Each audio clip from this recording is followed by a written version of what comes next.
Hey everybody, and welcome to episode 9 of the Foundation for Fitness show. Spear fingers. Today we are going to talk about my top 5 tips for you guys to get healthy.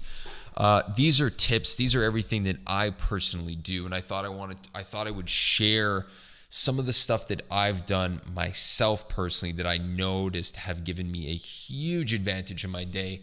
And the reason I wanted to discuss these was because I know for many of you that are listening, I started to kind of take on a lot more in the realm of social media, Instagram, YouTube, podcasting, Facebook stuff, marketing, and just really trying to tap into a lot of these different things that I hadn't really done before.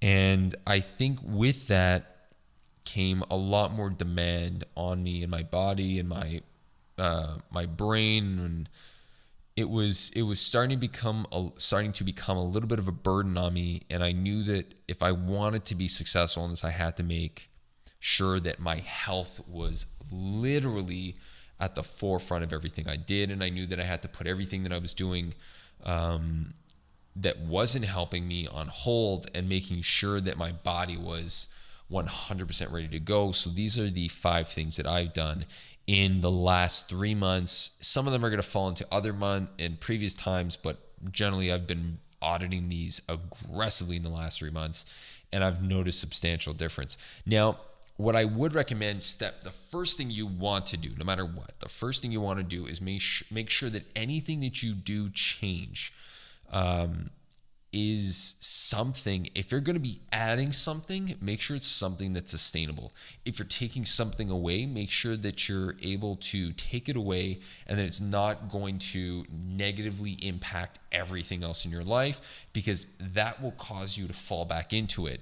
So the things that I did that were different, these 5 tips were things that I either took out or I put in, but were not going to cause a ripple effect in everything else that I did. And also were not going to be something that I wouldn't be able to sustain. They were probably going to be something that I was more easily going to consume or do or act on, that was going to allow me to feel the benefits without all the negative consequences. So getting into it, I think it's really crucial that I kind of talk about these in the step, or in the way they kind of occur in my day. The first thing I do when I wake up, and I know that I've spoken about this in recent episodes, but I think it's still interesting. And it was funny because just this afternoon, I was discussing this with a client of someone that I know had spoken to me or was chatting with me at the time, who trains, and she had been asking me about some stuff and talking to me as we go. And I had mentioned that, I do a lot of this. I do a lot of this on a regular basis. And she tried it and said that she immediately felt the difference. It was within a week time. She said that it was like almost immediate, and now she's hooked. So I know this works. I know that I've given it to someone and they tried it and they said it works. So I would really, really, really be interested to see if you guys would try this and see if it works. But enough dancing around it. Let's get right into it. And the first thing is foam rolling. Now, foam rolling basically is just going to be the umbrella term, as I've mentioned before. I think it was in episode 2, discussing the effects of foam rolling, tissue quality, tissue health, and all that stuff on how your body handles everything that you're doing in your day.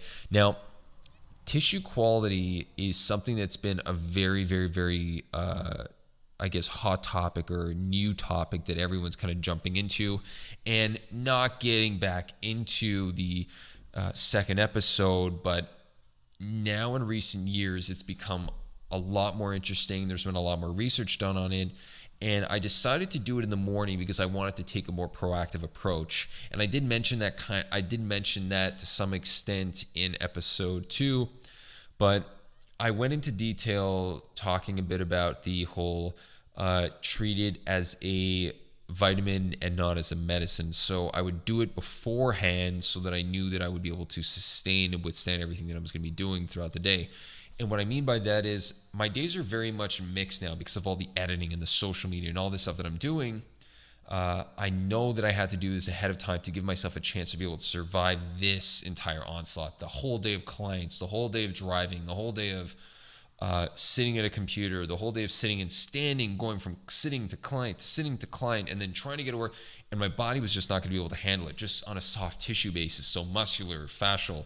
I was like, oh my God, I got to start doing something that's going to actually put me in the best position to be able to withstand all the stuff that's been going on. So what I did was I started spending the first 30 minutes of my day foam rolling. Now, it doesn't have to be that long. Some of you might be like, whoa, is that guy nuts? The first 30 minutes, the reason I do this is because I'm trying to work in extremes as much as possible. What I mean by that is I try to spend as much time as I can doing things that are going to help me function at the optimal level throughout the rest of my day. So I sacrifice 30 minutes of something else to give myself more capacity to perform those other 10, 15, 20 other things that I'm going to do at a much higher level.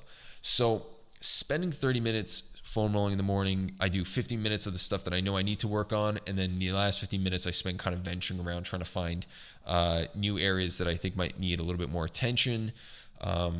And what you can do, it doesn't have to be 30 minutes. It could be less. I would highly recommend you start mixing around on some portion of that. But if you start with 30 minutes of, my allergies are already starting to get to me. I can tell. For those of you who are watching, you know that I'm in like, my eyes are starting to go, my nose is starting to go, it's starting to get to the allergy season. But getting back into the foam rolling, it's really about spending 80% of your time working on that 20% of the most important stuff, the stuff that's going to be causing the most damage or the most impact, or going to be the areas that are the most impactful on your body. So if you notice that your quads are tight, your glutes are tight, your shoulders are tight, whatever that is, spend 80% of your time working on the 20% most important parts.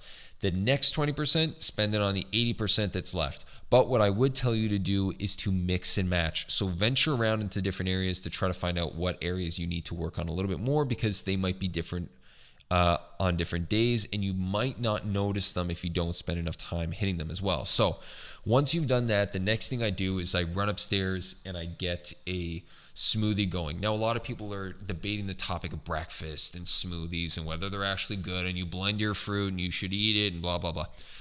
The only reason why I take a smoothie, or the reason I have it in a smoothie form, has nothing to do with really the digestive component of it. It's just because it's practical for me. I don't have to sit down. I don't have to cook it. I don't have to do anything else. I just basically have to throw everything into this glass jar that I have. I don't know why I didn't bring one. I should have thought that through. I throw it into a glass jar.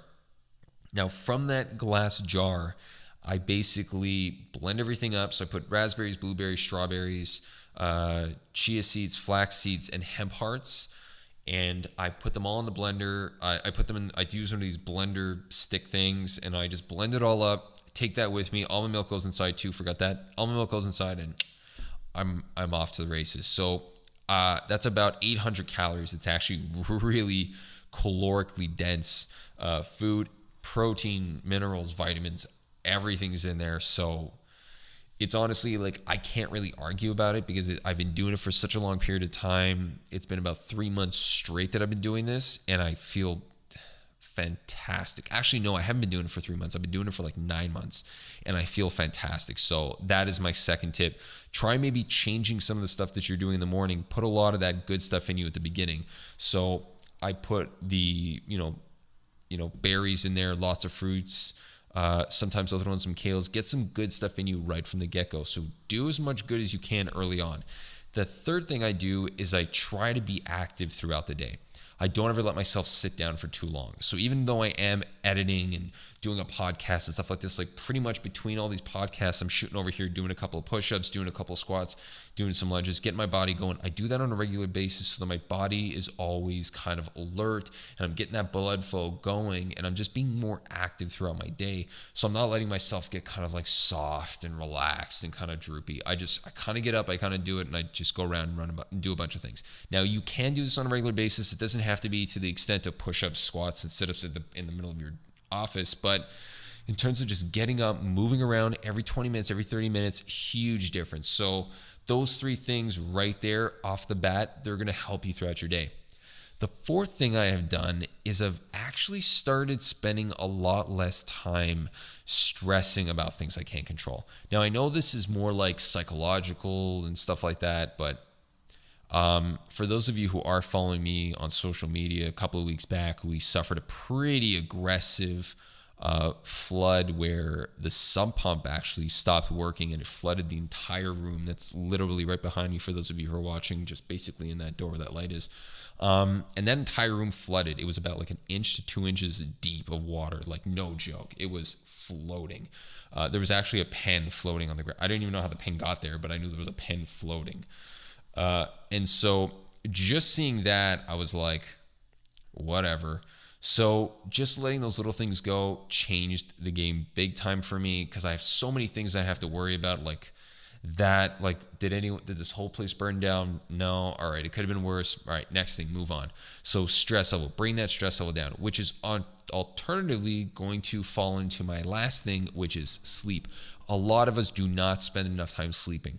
Not only do we not spend enough time sleeping, we don't spend enough time getting quality sleep in. Quality sleep is a huge component. I'm not going to talk a lot about that because I think it's such a deep and rich topic that it deserves its own episode. But I will mention that sleeping enough and quality of sleep is huge.